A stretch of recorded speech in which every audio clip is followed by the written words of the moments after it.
Your tenant reports a leaky faucet 24 hours after move-in. Most landlords groan. You should be celebrating. This isn't a nuisance, it's a goldmine. Early reporters are your best tenants, period. They're observant, proactive, and they care about your property. The tenant who waits until the drip becomes a flood or the mold is visible costs you money. They're letting minor issues fester into major repairs, destroying your asset value. When a tenant reports promptly, acknowledge it immediately.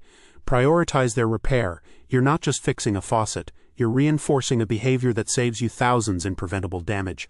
I saw a landlord once ignore a small leak reported early. 6 months later, a $9,000 floor replacement. The initial fix would have been $150. Your best tenants aren't just paying rent. They're your property's first line of defense. Reward them, powered by LeaseBase intelligence.